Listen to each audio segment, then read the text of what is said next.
Good morning, everybody, and welcome to day one in Busan. It looks like Miami, even like all the buildings and how it's laid out on the water.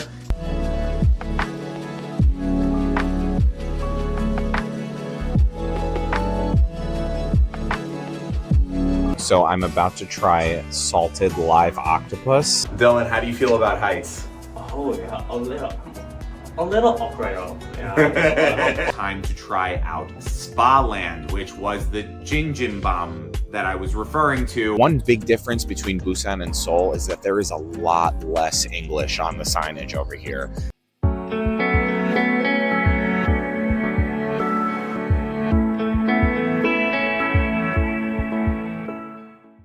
Okay. Busan.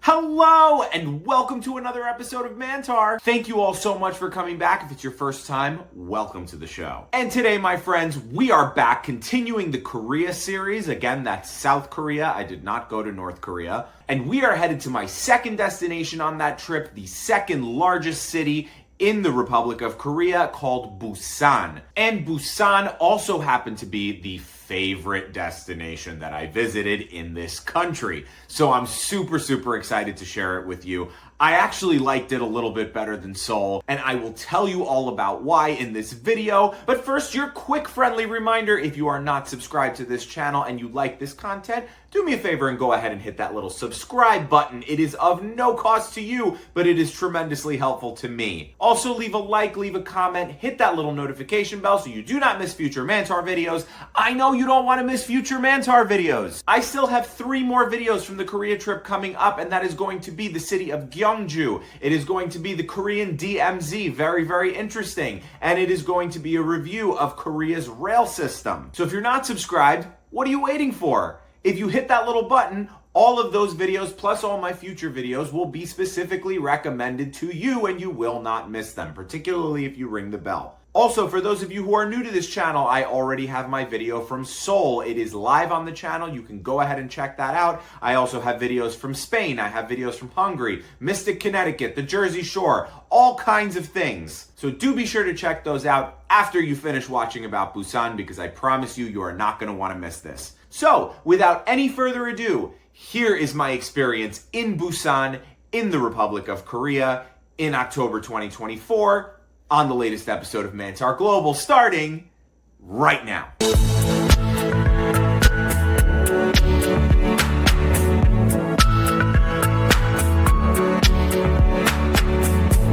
Okay, so welcome my friends to Busan train station, this very busy hub. As I said, it is the second largest city in the Republic of Korea, and you could tell right away in the crowded train terminal. So despite my getting a little bit lost and confused trying to find the Busan subway, I eventually did find it and found my way to subway line 1. So the Busan subway is very similar to the Seoul Metro.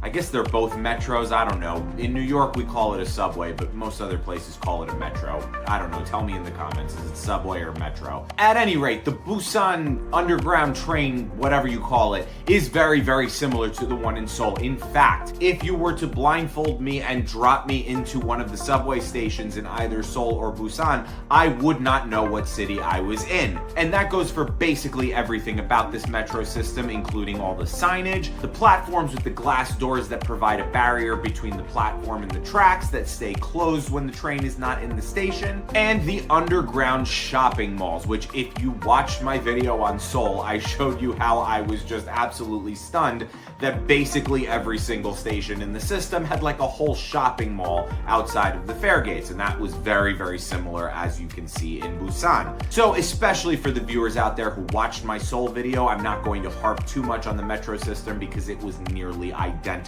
But suffice it to say, my train arrived, I was on line 1, we got on the train, we enjoyed the train for a few stops, we got off at Someyon, and we went to go find our exit through the complicated network of subway exits, which is again a mirror image of Seoul, where they have like 12 to 15 subway exits, and you have to find the right one. Otherwise, you might be 4 or 5 blocks from your destination when you get off the subway. At any rate, I was sort of a pro at finding the right exit at this point, so I did, but it was still a couple blocks away from my hotel. So I took a little walk down the streets of Busan, very, very metropolitan. I was told that this was a beach town, and I wasn't exactly sure where the beach was, but I would find out the next day, not to worry. But for now, I found my way to my accommodation for the next 3 nights, which was going to be at the Lotte or Latte, I don't know, Lotte.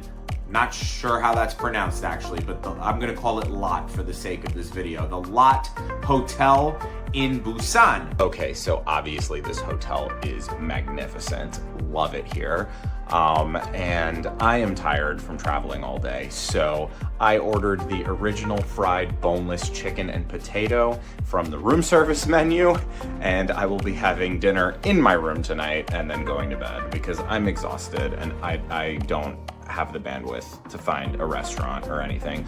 We will go back to that kind of thing tomorrow night. And as I got my room service fried chicken, I was reminded that fried chicken is actually a really big thing in Korea. So I thought, okay, good. I sort of had a Korean staple, even though it was hotel food, although I would really be satisfied that I had Korean fried chicken in my next video in Gyeongju, and I'll go over all that in the next video. So at that point, I had been traveling all day, so it was time for good night and on to day 1. So after a quick hotel breakfast, which included things like eggs and bacon, but also included things like quail eggs and fried sesame balls and smoked salmon and like an onion or scallion type pancake thing, I did make my way to my hotel lobby to meet my guide for the day, Dylan. And I want to rave and rave and rave about Dylan. He was a great tour guide, took me around Busan all day long in his private car. It was a really awesome tour, and I will leave Dylan's information in the description below. Okay, good morning everybody and welcome to day 1 in Busan. I am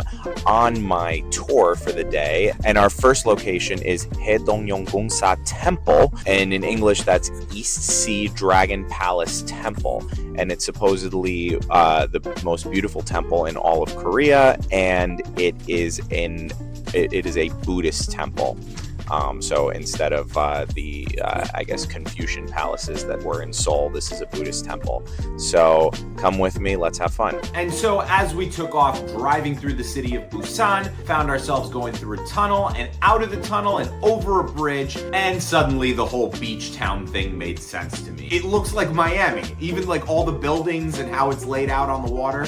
It's like the Miami of Korea. And obviously we were getting close to the water as the palace was named Temple by the Sea, and I was really excited to experience what a Buddhist temple in Korea would look like. So we arrived at the entrance of the temple and got out of the car and started walking, and yes, it was very touristy with a lot of vendors right outside. But once you got past the vendors, you were getting to the proper part of the temple, starting with these cool statues, which I don't know how old they are. They might be relatively new and just there for the aesthetic, but they were cool. And we made our way properly into the site.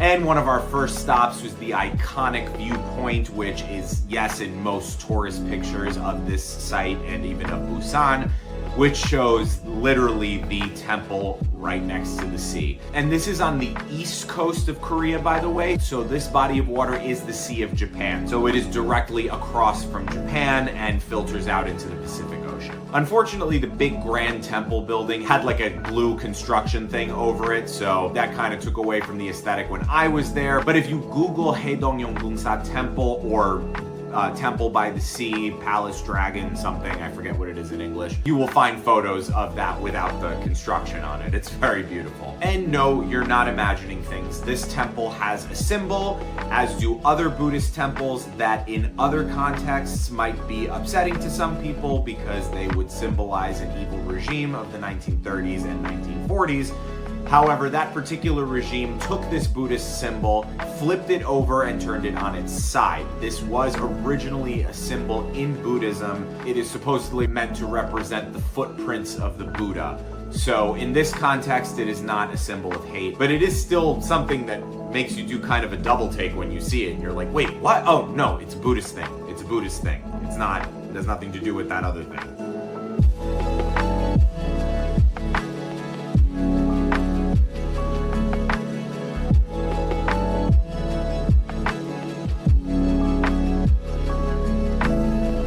And we were allowed to wash the Buddha, a process that is supposed to purify the mind, body, and speech. So I got my chance to hopefully purify my mind, body, and speech, at least that day. And we went down into this little room that had like a stone basin full of water, and apparently it was like water straight from the mountains, and it was drinkable.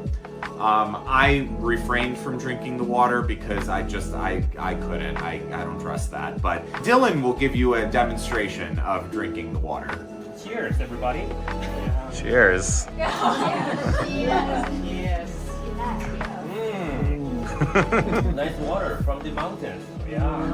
맛있어요? Yeah.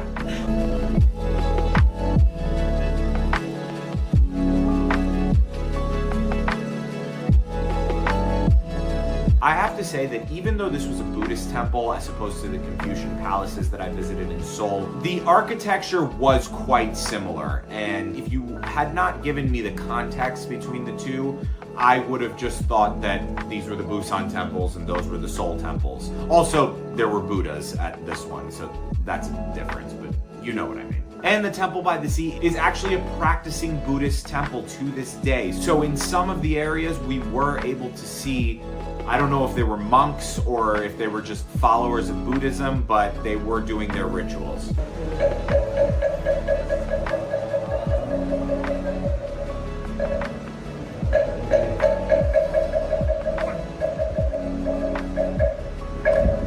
And there was a gigantic Buddha statue. Of course, what Buddhist temple is complete without a gigantic Buddha statue? Here is me sitting in front of the statue for context as to how large it was. And I guess even there was a seductive Buddha in a part of that palace. I'm sorry, I don't mean to offend if that's not what it was, but look at that statue. It was Buddha looking all kinds of seductive. Maybe that is what it is. Maybe that's all well and good in Buddhism. Who knows? And before you know it, it was time to get back in the car and head to our second stop of the day, which was a Hanok Cafe. Okay, so this morning my microphone had cut out and the audio didn't work, so we are on our second stop and I'm back to being able to talk to you guys. I am here with my lovely tour guide, Dylan. Hi, Dylan. Hello, everybody. I'm Dylan. Yeah, his tour guide today. Yes, nice to meet you. Nice, yes, and we're very excited to do our second stop now. This is, where are we, Dylan? You tell us, because I don't know. This is called Hanok. Look at the backyard up there. See? Hanok. Hanok literally means Korea traditional house, but actually the name of this cafe is Hanok because as you can see the traditional Korean vibe. We love it. So we're gonna have a coffee or something, or tea or something like that at a traditional Hanok in Busan. And it really was beautiful and peaceful. They really did the ambiance nice. There was some soft music playing in the background. There's the little pond.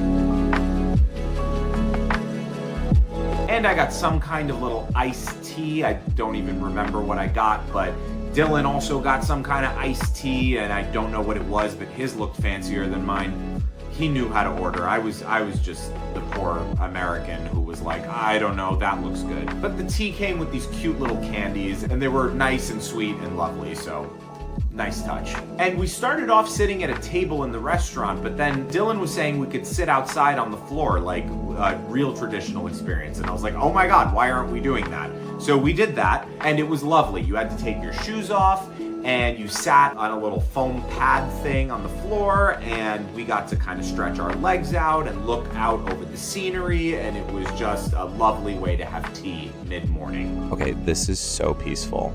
This is actually really, really nice. Like, it's like, this is excellent. If I lived in Busan, I would literally just come here all the time. just to have tea and relax and sit on the floor and stretch out. Amazing. And after our tea, it was time to get back in the car and drive our way into town for some lunch, with, of course, the beautiful seascapes in the background, which I can't even believe I'm saying this, were starting to get a little bit commonplace, and I was starting to get used to it, as much as I can't believe that, because they were just gorgeous views all around all day. But back into town we went because we had to have lunch at Jagalchi Market, which is the largest seafood market in South Korea.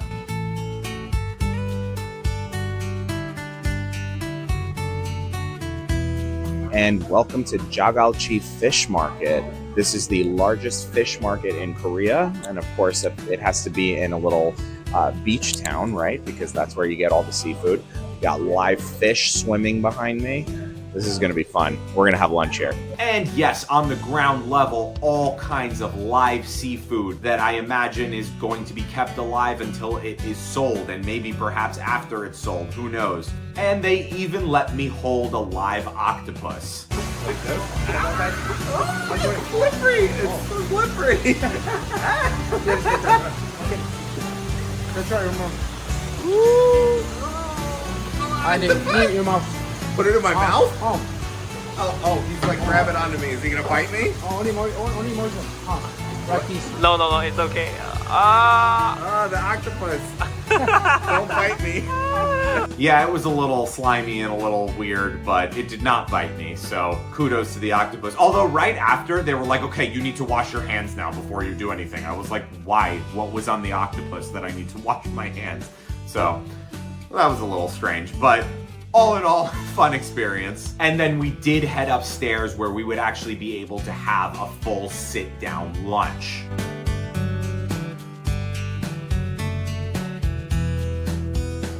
So I'm about to try salted live octopus.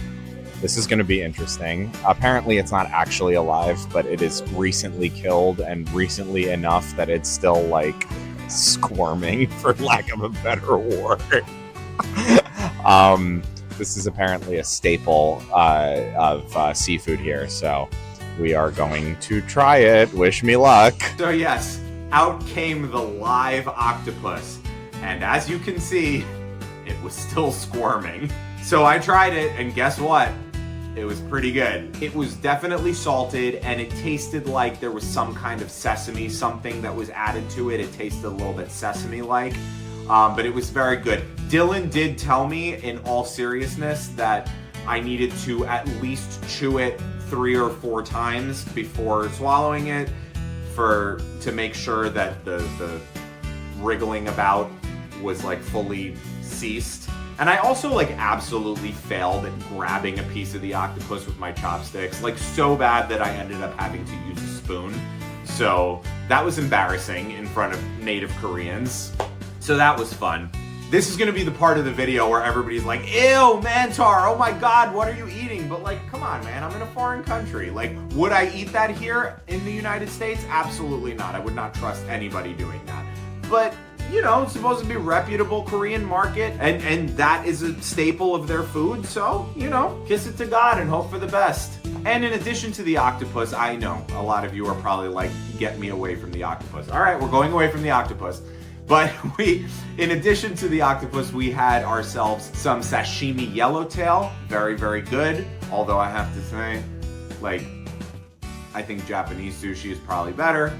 I'm sorry, Dylan. I'm sorry to say it, but, you know, sashimi, it's a Japanese thing, I think, more than it's a Korean thing. Don't come for me in the comments. I know Koreans have beef with the Japanese. I know, I'm sorry. And we had some kind of white fish. I don't remember the actual kind of fish. I'm not like super versed in this type of fish, but it was like blackened on the outside. It was very good, but when fish is prepared like this, it has like all the bones in it, and I don't know how to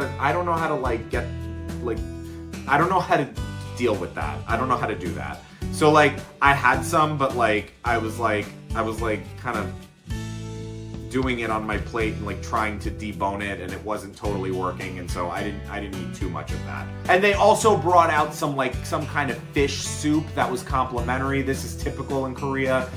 they will give you what you ordered, but then they'll also give you all kinds of like complimentary sides and things. And there were sides that they brought out, like kimchi and spicy sauce and all kinds of things. That's always standard. And then a lot of times they will also bring out soup. So we had soup, and it was just a fantastic, fantastic lunch. Jagalchi Fish Market, you will not be disappointed. And with my stomach full of squirming octopus, we were... I'm just kidding. It's a joke. There was nothing squirming in my stomach. So with my stomach full of a nice seafood meal, that's all. It was time to head to our next stop, which was Gamcheon Culture Village. And now we are, where are we, Dylan? We are in the Gamcheon Culture Village right now, which reflects the hard lives of Korean refugees after the Korean War. There you go. Korean refugees after the Korean War.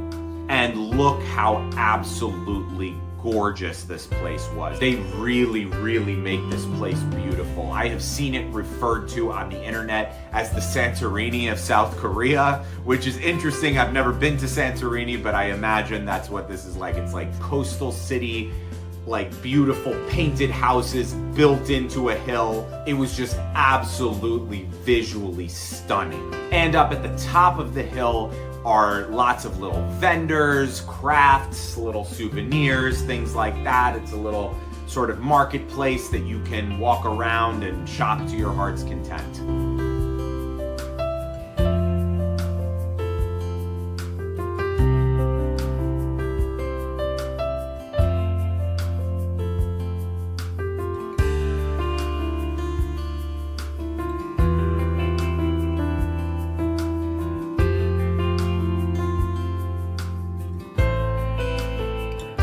So Busan is one of the only parts of Korea that was not conquered by the North during the Korean War at one point or another. So there's a lot of symbolism here that symbolizes refugees, because obviously there were a lot of refugees when the North took over most of Korea during the war. So like the birds over there with the heads, with the human heads, is symbolism for refugees. Those the female statues before by the market, like all of that is like symbolism for refugees. So that's really interesting. That's kind of a common theme around here.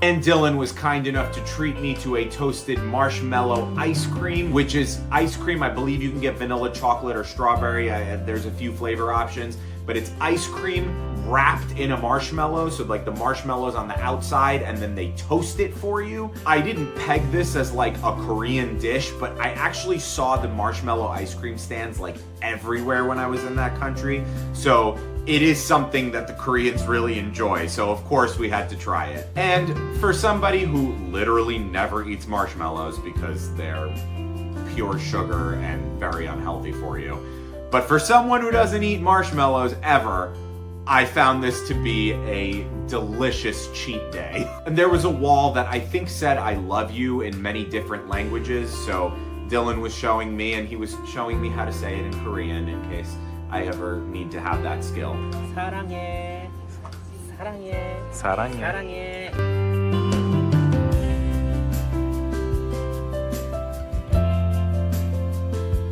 And just like that, it was off to our next stop, which was the Busan Sky Capsule, which is like one of those little sky trams, you know, like what they have in like zoos and things. It's like this little elevated cable car thing. And this particular one goes from two separate points over the water, which is so gorgeous, and you can take in stunning views of the sea. And we opted for the glass bottom one so that you could see all around the sides and down to the water. And it was beautiful. What a view.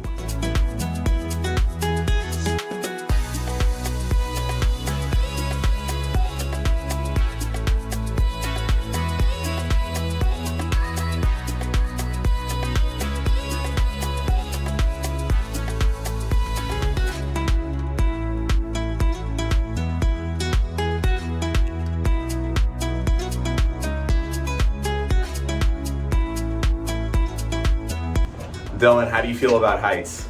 Oh yeah, a little afraid of. Yeah, I'm fine with Matthew. Oh, thank you. Yeah. we're gonna be all right. We're gonna make it. Yeah, we're gonna make it. It's gonna be good. I'm not scared. Yeah. And Dylan was pointing out to me that there was a walking trail kind of right around the cliffs by the ocean that some internet sites actually still say is like something you should do in Busan, except there was a typhoon, I think a couple years ago now, he said, that destroyed some of the walking path, and he pointed it out. You can see where it's like completely destroyed some of it. So that's obviously not something to go do in Busan. If you ever come across an internet site that says like, oh, take like a walking trail right along the cliffs, and it's showing you pictures of what's going by in this video, it's probably the one that was destroyed by the typhoon. Not to burst your bubble, but I would double and triple check on that before you decide to do that as an excursion in Busan. And at the other side of the Sky Capsule, you had more brilliant views right over the sea. It was just, like I said, this was my favorite place in Korea. Just for the views alone. I mean, just to be in like beach, sea area, it was just so nice. And just down from the observatory is like a little dinosaur park. It's a part of Amnam Park, which is that whole area. And there are like big moving dinosaurs, so like that's kind of cool. Dylan explained to me the significance of the dinosaurs. There's like something with dinosaurs in that part of Busan, but I don't remember. I'm sorry, Dylan. If you want, you can comment below what the dinosaurs mean, or anybody who knows what the dinosaurs mean. You can comment below. And it looked like Amnam Park also had some hiking to do and like some trails you could go on. And look at this at the end of the trail. Presumably, this guy probably just came from hiking. There's like a little like air gun at the end of the thing where you can just clean off your shoes and clean off like your pants and ankles and whatever might have gotten dirty. Very, very clean, cleanly sort of sensibility about all that. I like that. They should have that at the end of hiking trails in the US. And back on the Sky Capsule to get back to the other side where Dylan's car was. And we got back in the car to head to our final destination of the day. So we're in the car with Dylan and he's teaching me how to speak Korean. So we're doing some simple phrases. So what's the first one? 전 딜런이에요. 만나서 반가워요. Okay. 정 마티오예요. 만나서 반가워요. Did I do it right? Yes, that's correct. It means I'm Matthew. Really nice to meet you. Like that. Okay. One more time. 정 마티오예요. 만나서 반가워요. That's great. Perfect. Perfect. He said perfect. I'm basically Korean now. Yeah. I probably could not repeat that to you now if I even tried, but in the car I was getting pretty good at it. And so we made it to our last stop of the day, which was a coffee shop, and what better place in Korea because they love coffee in Korea. They love coffee. So, of course, we had to sample the coffee, but it was not just any coffee. So apparently the owner of this cafe is a winner of like national barista championships. So we are, this is our last stop of the day and we're getting some coffee. They had decaf, God bless. And we're gonna try it. I have high hopes. World Barista Competition. Winner. Okay then, let's do it. And I had myself a delicious iced decaf coffee. I don't drink regular coffee. I don't know if I've ever said that on the channel, but every time I'm getting a coffee and pretending like I'm fueling up for the morning, it's decaf. I don't drink regular coffee because I cannot deal with caffeine. All right, fam. Here we go.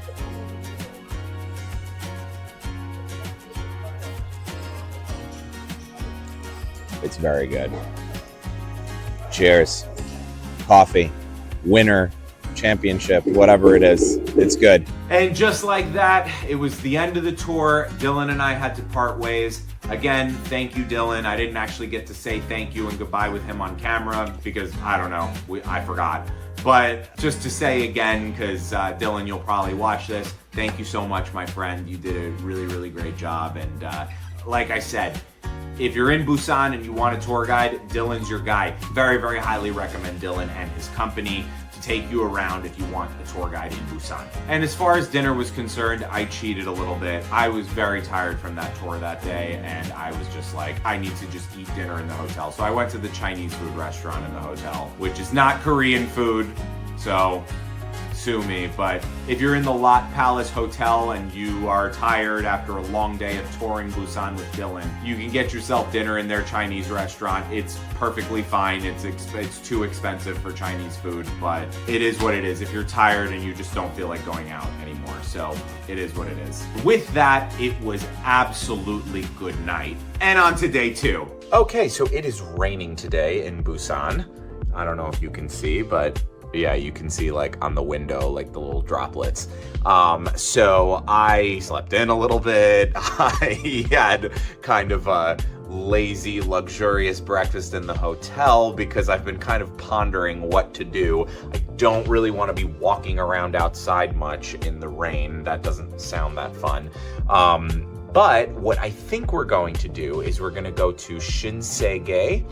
It is the largest department store in the world. So actually, maybe it's a blessing that it rained so that I found this thing to do, because like the largest department store in the world, we have to see that, right? We have to see the largest department store in the world.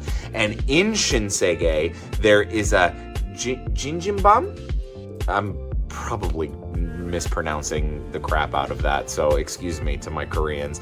Jinjimbam or something along those lines is a Korean spa. So that's going to be interesting. In a spa, I'm not sure how much I'll be able to film, but we're going to see. I think there are certain parts that are like relaxation areas that I can film, and then maybe the rest I'll just have to word of mouth explain to you. But we may go and do that as well today. So indoor activities in Busan. Yesterday we did outdoor activities in Busan. Look at that view. We love the view. View from the hotel room. Love it. Anyway, indoors in Busan today. Let's do it. So that's what we did. We headed out in the rain to go to Shinsegae for the day. I was so spoiled yesterday getting taken around in a car. Now I have to go on the subway like a peasant. Woo! And it very much still is raining. Okay. And down into the metro for my about 35-ish minute ride. It was not that quick.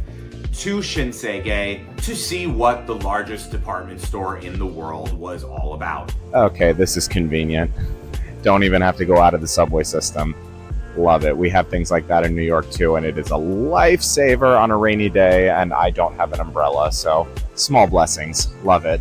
And the first thing I found on the very first level, I guess it's like the subway, and then you take the escalator up one, and you find yourself in a gigantic food court. And we're not talking about your run-of-the-mill America food court. That American food courts have KFC and Wendy's. No, this place had everything. Chinese food, Korean food, snacks, sweets. It was truthfully an overwhelming amount of food selection. But of course, I still feel guilty that I cheated and had Chinese food the prior night, so I definitely had to have a Korean staple. So I got myself some gimbap because I had gimbap in Seoul, but in Seoul I had a vegetarian one. So I wanted to try a meat-filled kimbap. So I got myself a few different pieces of kimbap. I got beef, I got tuna, and I got anchovy.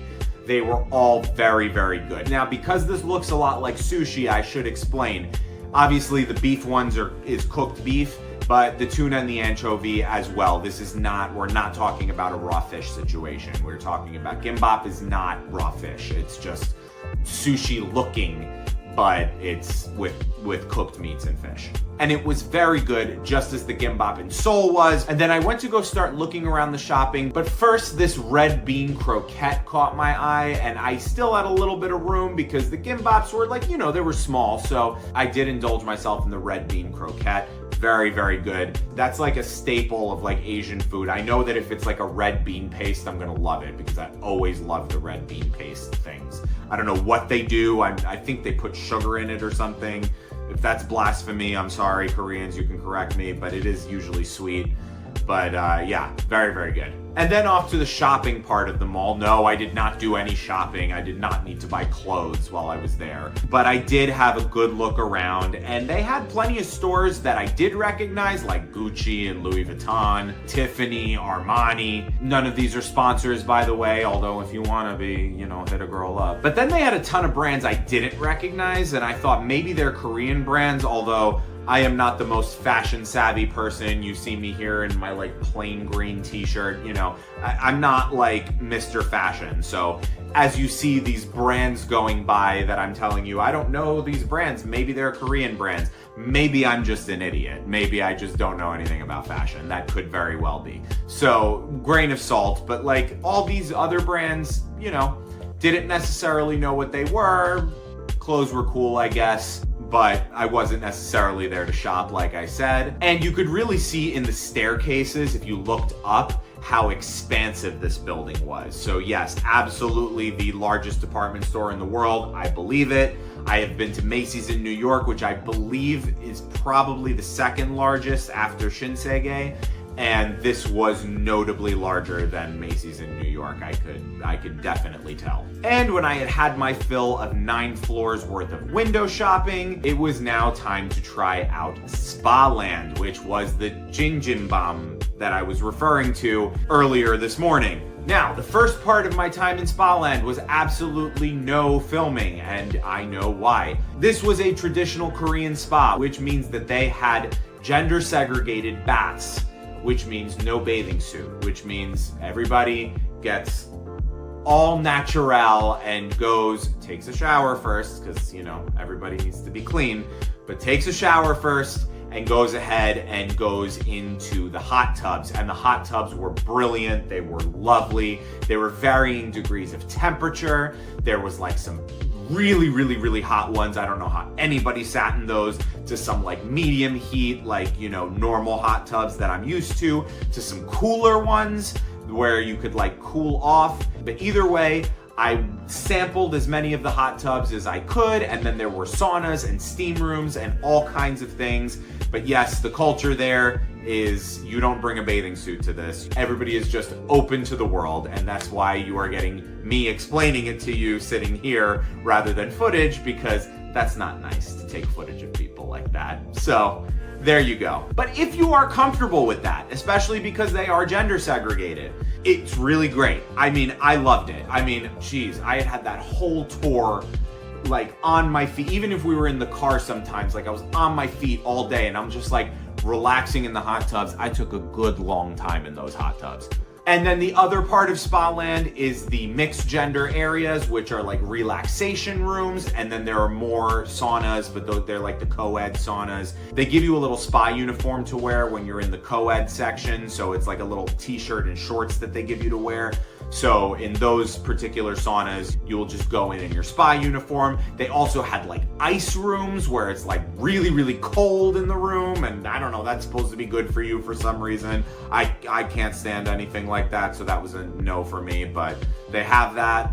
And it was really, really nice. I definitely think if you're in Shinsegae, don't miss Spa Land. It's really, really nice. It's a really great way to relax. It's right there in the mall. By the way, it was raining all day, and I had not been outside since my walk from my hotel to the subway over there, because the subway leads directly into Shinsegae, and then Spa Land is inside Shinsegae. So, it was all indoors. Great for a rainy day. So back on the metro, and those of you who watched my Seoul video knows I talked about that they had this fun music to announce the train coming, and I even was able to show it in the Seoul video. So I wasn't able to get a clip of it in Busan, but the music that announces the train is coming is seagulls or ocean waves crashing. So it's perfect for a beach city, right? You hear the ocean waves crashing and you're oh, that means the train's coming. And back on the subway, I think this was the first time I got a seat on any subway that I was there. So nice to be able to sit down for a few minutes. But anyway, back on the subway, back through the underground shopping mall that got me to my subway exit. Those underground shopping malls are hilarious. And back to my hotel for a few minutes to rest up before I headed out for dinner. Okay, on our way to dinner, and I'm not exactly sure where I'm gonna end up, but there's a ton of restaurants by my hotel, so we're gonna find some kind of Korean cuisine and enjoy it. And one big difference between Busan and Seoul is that there is a lot less English on the signage over here. And like, me reading Korean is, well, let's just say I haven't mastered it yet. So I'm going by like pictures on the outside of the restaurants. I think I found something interesting, but yeah, very, very little English. I noticed it in the mall too. It was like, there was like no English on the signs. Which, like, there doesn't have to be. This is Korea. This is not America. But, you know, in Seoul, I got used to everything being translated, and it looks like we don't have that here in Busan. So after a few minutes of kind of peeking into places and looking at pictures of things and probably looking absolutely befuddled and confused, I did find a place that was serving Jokbal, which I really, really wanted to try, which is Korean braised pork trotters. That is pig's feet, yes. If you're not the adventurous eater, maybe you don't want this, but it was very good. And in fact, it doesn't look gross at all. It looks like a delicious pork dish. So again, ordering my food on the iPad. This was a common theme in Korea. And if you watch my Seoul video, you'll see it in basically every restaurant, but in this restaurant as well. Ordering my food on the iPad, and as is typical with pretty much every Korean meal that I had, I was given a complimentary soup, and of course my meal came with side dishes. And look at that plate of Jokbal. Again, this is pig trotters. It's braised in like a sweet-ish sauce. It was not spicy. Some of the side dishes were, but I could tell at this point which side dishes were gonna be spicy, so I just avoided them. That was very good, delicious. This was really honestly second only to the Korean barbecue I had in Seoul. If you haven't seen the Seoul video, it's available.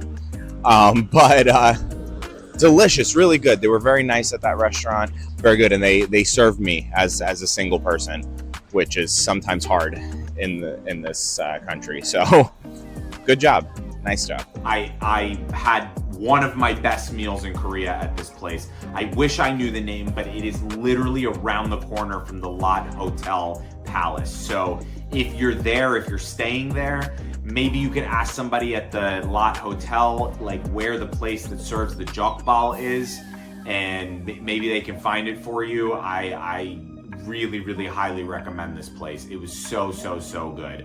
And I had it with a bunch of the side dishes, and the soup was like a kimchi soup with tofu. I don't really like tofu, but you know, when in Rome or when in Busan, I don't know.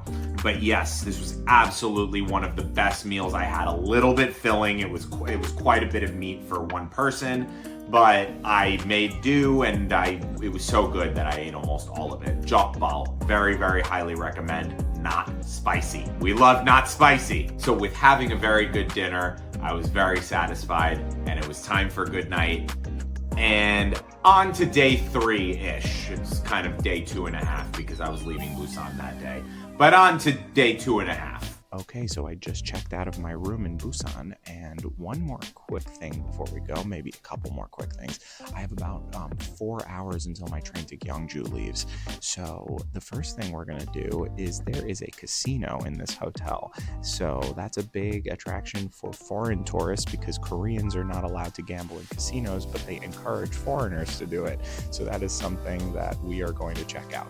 And photography and videotaping was absolutely not allowed in the casino, but there was not a whole lot interesting to see. Okay, so I did not spend as much time in the casino as I thought I would because I began rapidly losing money, and when that happens, you stop. PSA of the day, when you start rapidly losing money, you stop.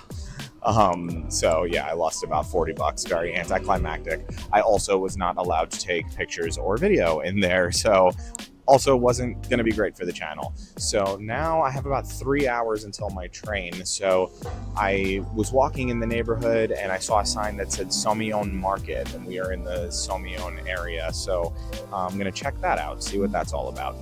And I may or may not have found the Someyon Market, to be honest with you. I found like a busy street with like a bunch of restaurants on either side. The restaurants, you know, they looked like typical Korean restaurants that I had gotten used to by then. I was not quite hungry yet, so I got myself a coffee. Yes, decaf. I have outed myself to you now. It's always decaf, but I got myself a decaf coffee. One thing about Seoul and Busan and Gyeongju, everywhere that I was in Korea, is that like trash cans on the street are like not a thing. So when you buy something like an iced coffee and then you finish it, you end up holding the empty cup in your hand, like for as long as it takes. Like I ended up holding my coffee in my hand till I went to eat at a restaurant, and then I just left the coffee cup on the table figuring that they would clear it. But that's something, I didn't mention it in the Seoul video, but yeah, you kind of like, if you get like a disposable drink or something, be prepared to just hold the cup for possibly hours until you find a place to throw it out. So that's a little bit inconvenient, and might I very gently and nicely suggest to the people of Korea that you start having trash cans on street corners so that like people can throw out their coffee cups and things and don't have to just like carry it with them. Just a little suggestion. They do it in my country and it seems to work. So anyway, and then time for a little bit of lunch before I headed out on my train. And again, there's like basically no English on any of the signs, so I don't know what this place was called. But I tried some place near the Someyon Market, which served cold noodle soups. And after placing my order on the iPad, I ended up with the cold wheat noodles. And this particular restaurant had the cutlery in a box on top of the table. In Seoul, I was showing you a lot of restaurants that had drawers underneath the table that had the silverware and the napkins. This was in a box on top of the table. That is another way that the silverware is kept. So again, like I said in the Seoul video, either look for the box or look for the drawer. You will find all your cutlery. And the cold wheat noodles were cold. They were, imagine that. They were cold noodles and like salty soy saucy broth. It was pretty good. Not my favorite thing that I had there, but you know, it did just fine for lunch. It also did have a red spicy sauce on top of the noodles where the meat and the hard-boiled egg was. So everything about the dish was good, but you know, I could do without the red spicy sauce. But whatever, I'm not gonna win that battle, so fine. I think I'm gonna have to go like a month without soy sauce when I go home. Soy sauce and everything. Yeah, I know, I'm in Asia. I should have expected it, but my God, so much soy sauce. And with that, it was time to grab my stuff and head back to the train station to head over to my next destination, which would be Gyeongju. And that's going to do it from here in Busan. All right, so what did I think of Busan? Well, there were a few cons, but overall, I really, really liked Busan. I liked it better than Seoul. I felt that it was a little bit easier to navigate around. I felt like it was a little bit calmer. The beach element helped tremendously. It was like, oh, how nice, we're by the water. The subway was easy to figure out. All of that stuff was good. The cons, I would say, for an American, this is not a con like in terms of, you know, Koreans in their own country, but for an American, other than the subways, the subways always had English and Korean. Most of the signage on the stores and the restaurants and everything like that were just only in Korean, right? So even if you're looking for something on a Google map, or Naver map is really what they use in Korea, you can get an English translation on the app, but when you look up at the store, the sign is only in Korean, and it's like hard to tell if you are where you think you are, right? So fine, we made do on that though. I mean, I found a nice restaurant regardless for dinner. It was fine. And like I said, they're not necessarily obligated to give you English translations of things. It's on you to figure it out. So I figured it out. But in Seoul, they had English translations. So that's like one con of Busan. But like otherwise, it was beautiful and there's so much to do. I mean, look at my tour with Dylan. We had a full day going all over the place, back and forth. Thank God we had the car, because that would have been a lot in the subway. The fish market, oh my God, I'd never eaten anything like that live octopus before. And the Gamcheon culture village, like what a beautiful sight. Busan is more visually appealing than Seoul. It's just prettier to look at. Even in the denser part of the city, it's still a little bit like more easily laid out. It's not so like frantic in your face, everything's there. It's a little bit calmer, but it's still a city. So I really, really liked it. I loved the Sky Capsule where you could just go over the river and just take pictures, and it was so quiet up there. And did I just say river? It's an ocean. Excuse me, Mantar. It's an ocean. You can just go over the ocean. And yeah, the Haedong Yonggungsa temple right on the water. Very, very, very worth a visit. And that cute little Hanok Cafe with the tea and the tranquility. I really, really liked Busan. Busan has a special place in my heart. I want to say thanks to Dylan again because, you really helped me out showing me everything and it was just really, really helpful to have a guide with me. So shout out to Dylan. And yeah, I would absolutely, if you have time when you're in Korea, if you don't want to just see Seoul, if you want to see something else, definitely make an effort to get to Busan. It's just very appealing to the senses. And like I said, it feels a little bit like Miami of Korea. It's very like kind of aesthetically like that. One thing I did not get to do, but I heard is a thing, is there are yacht cruises on the sea that happen at night and things like that. That could be a cool thing. I didn't get to do that, or I guess I could have tried, but I was so busy during the day that by the end of the day, I just wanted to eat dinner and go to sleep. But if that's something that you're interested in, I know they have those, so that could be cool. A little night cruise on the Sea of Japan, looking over at Busan. I'm sure it's lit up like Miami at night. So, but don't quote me on that because I didn't see it. So I did see though from my hotel, it's pretty lit up. Like what you can see from the window of the hotel, it is pretty lit up. So I could pretty confidently say that. But at any rate, I imagine you probably only need 2 days, 3 max, but definitely spend 2 or 3 days in Busan. Don't miss it. It's a beautiful, it's another type of city in Korea. It's very different from Seoul. It's very similar in a lot of ways, but it is very different. It has a different sensibility about it. So don't miss it. If you have time when you're traveling Korea, definitely don't miss Busan. And after Busan, I did head just for a day and a half to a third town in Korea called Gyeongju, which was very, very different from Seoul and Busan. Much smaller town, but a lot of historic sites. So it was very, very interesting. And there was a lot of things that I had come to depend on in the cities that I could not find in Gyeongju, but I'm not gonna spoil it too much because you're gonna get a whole video about Gyeongju, and that's gonna be the next video that comes out in this series. So again, remember to subscribe and ring that bell. You're not gonna wanna miss Gyeongju because it is a place that tourists go, but it's very, very different. It's like it's not really the countryside, but it's the closest to the countryside that I got to, especially when you consider Seoul and Busan were the other places that I went to. So definitely keep an eye out for that in the near future.